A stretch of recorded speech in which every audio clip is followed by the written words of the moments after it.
Всем здравствуйте, амагасалам алейкум. И вопрос, что происходит с моим мужем? Давайте будем вот так сочетать, потому что многие девочки просят на узбекском тоже. Узбекче гапырмайсыз деген кызлар үчүн эримге нема болупту түшүнбөйөтмүн. Так, Üçta varianттан биттесин таңдайсыздар.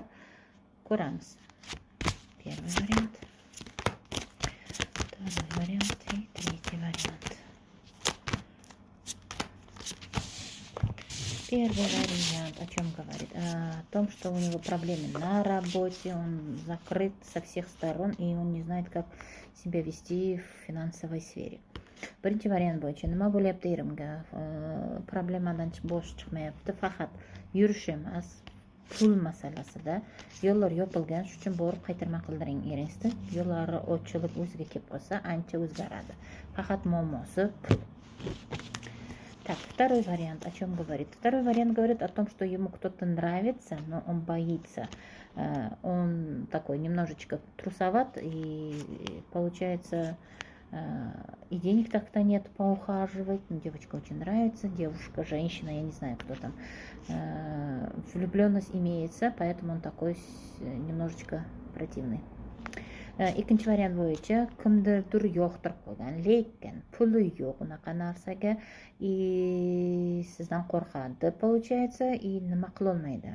Qanday pulim yetadimi, menga qaraydimi degan narsa ko'proq ishlatib yotibdi. Shuning uchun muammosi o'zgargan. Потом qistirib qo'yinglarda, и все. Qaytarma, ничего не надо, просто один скандал. Третий вариант. Что? Третий вариант вообще тут.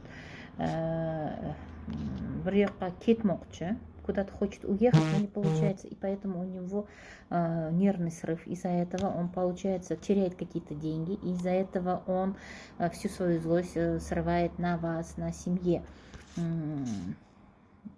Плохого я не вижу. Если дороги откроете, то уедет. Eringiz bir yerga ketmoqchi, yo'l chiqib turibdi, lekin yo'llari yopiq. Nima bo'yicha? Pulim berib qo'ygan, lekin pulning nimasin yo'qotib olaman, pulsiz ham qolib ketaman, ketolmayman ham degan narsadan o'zim nima qiling, borib qaytarma qilib yo'llarini ochivoringda ketadi. May iyulgacha ketadi. Iyul уже yo'l turibdi, ketadi. Xudoga shukur, qutulasizlar, maza qilib yashaysizlar deydi. Ko'zim jo'natib turadi. В июле дорога откроется, если вы только читаете. Девочки, 3 варианта, ни один из них, я бы не сказала такой прямо, это там, у него какое-то увлечение. Да, немножечко по второму варианту что-то есть, но если вы один раз ему скандал устроите, он трусоват, придет в себя. Первый и третий вариант говорят о том, что